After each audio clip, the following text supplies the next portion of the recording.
So, my bedside clock said 5:15, which means my alarm did not go off at 5. I flew off my top bunk, sprinted into my kitchen, realized I forgot my socks, sprinted back to my room, back to the kitchen again, then back and forth like 3 more times, grabbed my backpack, and was out the door 5 minutes after I woke up. This day was paramount to my career, and I was late. I may or may not have been going the speed limit, and after the first 10 minutes of just frantic prayer, I turned my thoughts to making sure I was ready for this. Breakfast bar, check. Change of clothes, check. Shoes, not on my feet, and not in my bag. Awesome. As much as you think a mother would love being woken up at 5:45 a.m. With a call from her daughter, bawling hysterically, mine did not. However, she grabbed my shoes and was out the door within 2 minutes after answering my blubbering phone call. She beat my time. Driving downtown, I knew she was still 20 minutes behind me, and I had to decide how I was going to explain my lateness and my wardrobe, or lack thereof. I snapped out of my head just in time to realize I was inches away from the car in front of me. But switching gears, pun intended, I want to introduce myself first. My name is Chloe Harris. I've been at E3 here for, since I was in 4th grade. I really dove into youth group this past year though, and I've been honored to be on the leadership team under people like Don. It's been a really great experience. Please go to the next slide. So a couple of pictures. There's going to be me. I'm hoping to join the Air Force in September instead of going to college, which should be an adventure. As a broadcast journalist, hopefully, with the camera, it's my passion. The other two are like senior pictures. I did cheerleading and theater in the bottom left in high school. The one in the middle is from prom, my senior prom with Caitlin Freeze and Kelly Stiles. My brother who introduced me, Nathaniel Eck, and my boyfriend Josiah.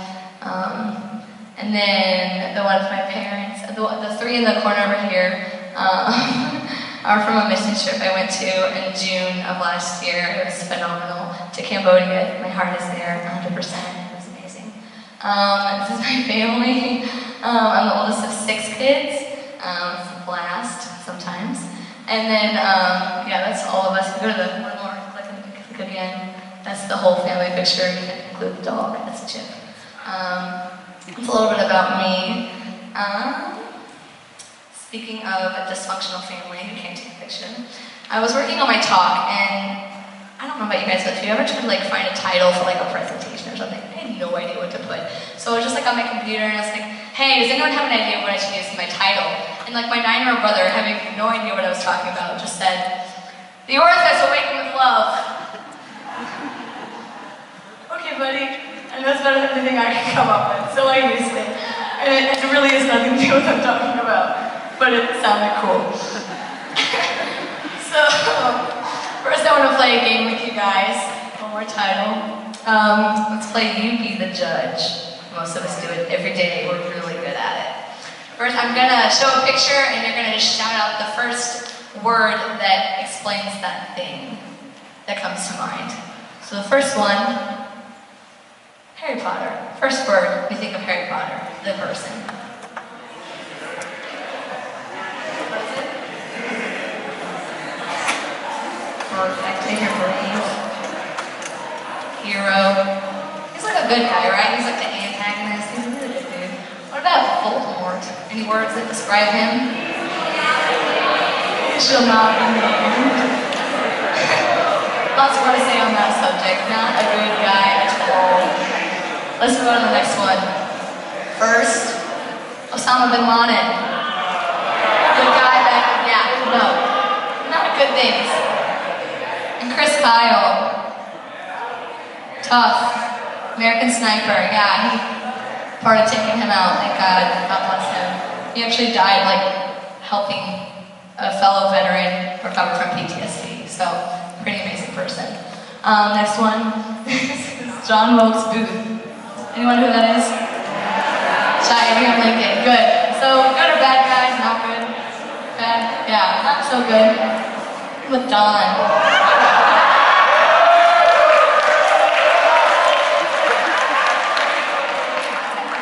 Any words to describe that picture? Really good looking suit for sure. Alright, one more. Alright, this is a very important question. Peter or Gail? There's a right answer. Team Peter, 100%. If you said Gail, you're wrong. Okay, next one. Batman versus Superman. I hear that. I'm more of a Superman person myself. Alright, so I think the point of that game was I asked you to judge these people, but whether I had asked you to judge them or not, looking at a picture, you would have made an immediate snap judgment of who you saw as soon as their picture popped up, right? You would have thought something, whether I asked you to verbalize it or not. And we all do it, I mean, it's human nature. But we don't really want to do that because sometimes it can have really negative effects. We can really think a negative something about that person or a unkind thought. As Christians, we want to be the hands and feet of Christ, but we're well aware that judging people doesn't accomplish that, yes?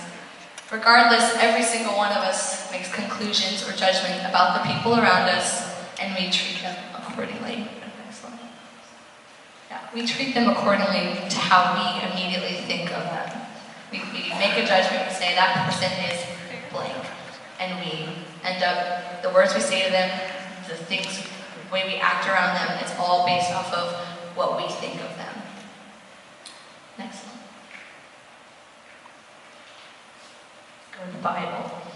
Matthew 7, 1-5 says, "Do not judge, or you too will be judged. For in the same way you judge others, you will be judged." That doesn't sound very good, because I know I've judged others pretty harshly sometimes.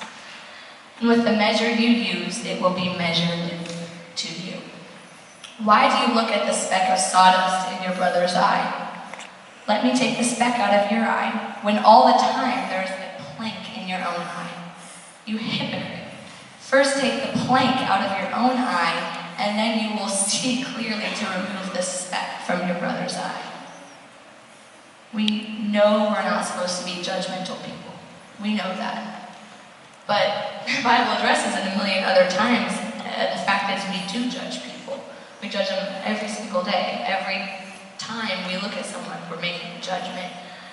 And the reason for that is simple. Next slide, please. At summer camp this year, Kevin Kreisley's talks were phenomenal. Can I get a name? Yeah. So his second truth claim hit me hard because it was so relevant that the life that you and I are living is not the way it's supposed to be. We're sinful, fallen human beings, and that's not how God originally intended it. We're imperfect and messed up, and we unrightly judge people where it's not our place to judge them. Next slide, please. Romans 3:23 says, "For all have sinned and fallen short of the glory of God." So if God tells me I've sinned and I've fallen short of his glory, who am I to point fingers at people?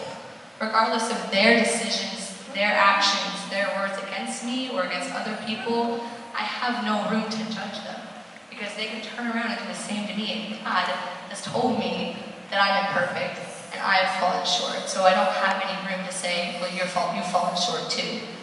It's not our place. Next slide, please. So because the effect of all sin is the same, unfortunately, when we look at John Wilkes Booth versus Don, we gave drastically different answers to how we would describe these two people, yes? I don't think they're similar. I think John Wilkes Booth is horrible and a murderer and not a nice guy, but Don, heck, he's a gracious, loving youth pastor, right? But the Bible has one word to describe both of them: sinner. It doesn't seem right that they're in the same category, but they are. And so when you think about it, like, we have no room to say you're you're better, you're worse, because we all fall under the same category with the same consequences. They're probably both sinning. The other person, if you're judging them, you're saying they're sinning, you're probably right. They probably are doing something really bad and it's not good. But because you're judging them and you're saying you're bad, you're doing this, you're sinning too. And so the Bible calls us hypocrites when we do this. I would not like to be called a hypocrite if I were you. I mean, for me, personally.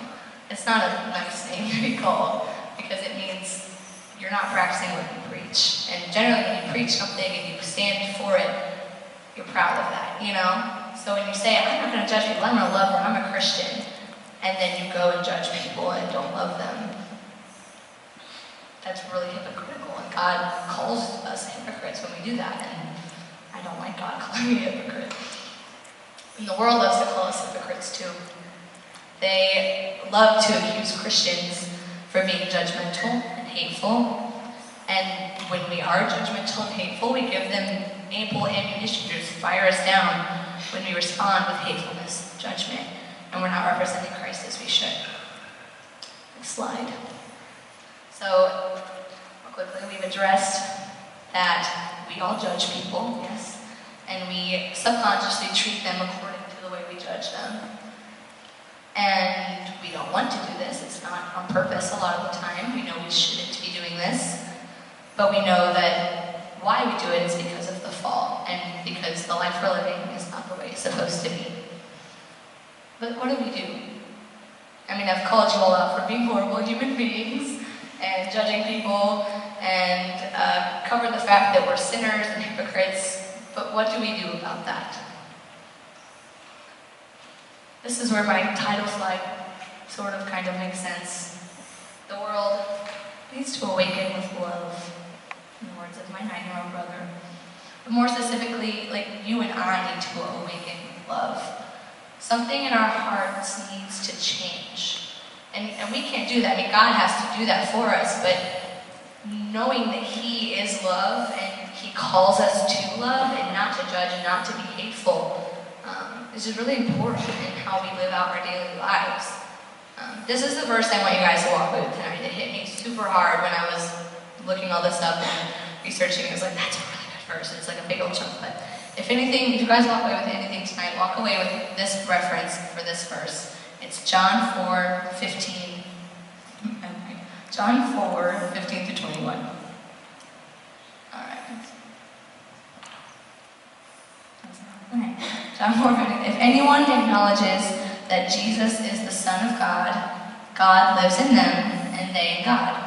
And so we know and rely on the love God has for us. God is love. Whoever lives in love lives in God and God in them. This is how love is made complete among us, so that we will have confidence on the day of judgment. In this world, we are like Jesus. There is no fear in love, but perfect love drives out fear, because fear has to do with punishment. The one who fears is not made perfect in love. This is my favorite part, right? We love because He first loved us. Whoever claims to love God, yet hates a brother or sister, is a liar. For whoever does not love their brother and sister, whom they have seen, cannot love God, whom they have not seen. And He has given us this command: anyone who loves God must also love their brother and sister. That's like the whole verse. It's a big chunk, but it's also relevant. I love this verse. I don't think I copied and pasted correctly, but I will go slowly so it sinks in. One of my favorite parts is God is love. Like that, He encourages love and He wants us to love, but like all those are true, but He is love. And so if we're abiding in Him and we're seeking Him and we're trying to be like Him, like He is love. He's the embodiment of love. And that is just so encouraging to me, because I think, how could I ever love this person? They're horrible to me. But if I'm chasing after Christ and Him, letting Him speak through me and just all of that, He is love. And so that's not something that's impossible for Him to do through me, because He is love.